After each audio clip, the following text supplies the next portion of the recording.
So what's up guys, papakita ko lang sa inyo guys yung ating yung ating life vest.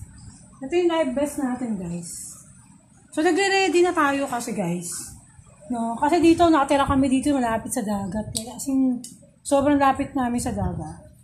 So ngayon, pipit natin tong ating logos life vest. Fit natin guys.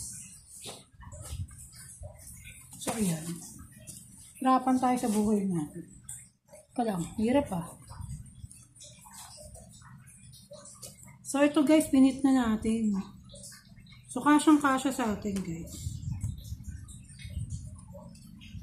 Hindi ko lang alam guys kung merong mga ano to. Kung meron siyang mga sizes. Kalang ah. So ito guys, kasya pa sa atin yung life vest. So, pumayat naman tayo, no? So, yan, sinigipan natin.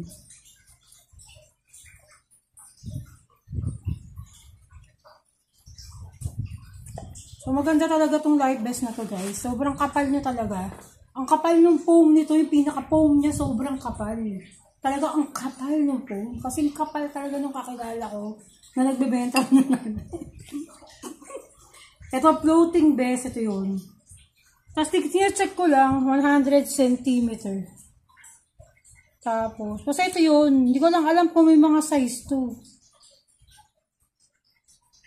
Large yata to guys. Parang may mga size naman siya. So, ayan guys. Napakaganda ng quality. Once na ano to guys, inano ko to eh. Tawag dun.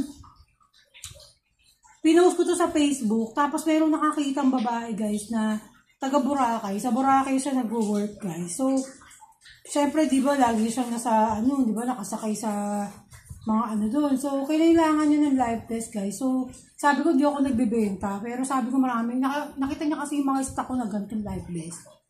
So, pilit lang niya ako guys, nabilin yung isang piraso ng life vest. Siguro, benta ko lang sa kanya ng 2.5 bata niya benta sa kanya. 2.5 ang isa.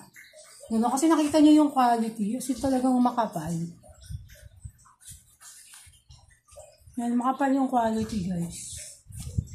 Yan, ang kapal ng foam niya, guys. So, yun, nag-usap kami, ganon. So, binili niya yung isa. So, naawa naman ako sa kanya. Dahil kasi kailangan niya talaga ng quality na life vest, guys. So, yun. So, kailangan pag suot mo tong life vest na to, headband mo, ganito. Blue rin, guys. Diba? Yung tamang ganyan. Pang model lang yung pen. So, yun lang na-share ko lang sa inyo. So, kailangan ready na yung life vest natin. Naka-ready na lahat, guys. Yung mga, natin dito. So, sa likod bahay naman namin kasi, guys, mataas tong bahay. May nakakatayuan ng bahay namin. So, yung sa likod bahay na mas mataas doon. Overlooking doon sa taas. So, in case na magkaroon ng hindi natin inaasahan o or tsunami or what, diba? Naka-ready tayo. Akit lang tayo doon sa pinakatuktok ng taas namin. So, malapit din naman yung evacuation center dito sa amin. So, ganun yun. Pero hindi na kami pumunta sa evacuation center. Dahil kasi baka pag oras ng tagbagyo na, mahirapan kang pumunta doon. Diba? Kahit nakamotor ka, naka-e-bike ka ko or what. Diba? Kasi dito na lang kami. Kasi mataas yung dito talaga. Kasi dito mataas. So, hindi naman siya magkakaroon ng anything na landslide. Dahil matibay. Maraming puno dito, guys. So, walang guho or something dito na magaganap. Dahil kasi sobrang daming puno dito na sumisip-sip syempre yung tubig. Diba? So, magtanim tayo na magtanim. Diba? Para safe tayo, maiwasan natin yung mga landslide na ganyan. Guys, dahil kasi yun lang yung talagang tanging, yung nature lang yung makakatulong talaga sa atin. Yun ang tanging makakatulong sa atin. So, yun lang guys. Layo na narating ang usapan natin. So, yun lang guys. Sinare ko lang sa inyo yung life vest. So, sana meron din kayong ganito. Maging ready kayo. Hindi po akit wala kayo sa dagat. O nandiyan kayo, dun nasa Cebu, diba? Wala naman sila sa dagat, guys, diba? O paano yung kung nalubog kayo sa baha? Hindi ka marunong lumangoy. Paano mo ililigtas yung sarili mo? So, mag-isip din tayo.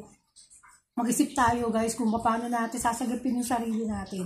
In case na mangyari yung mga ganong sitwasyon, maging alerto yung isip natin, guys. Advance tayo, mag-isip dapat, diba? Okay? Bye-bye. Welcome to our vlogs!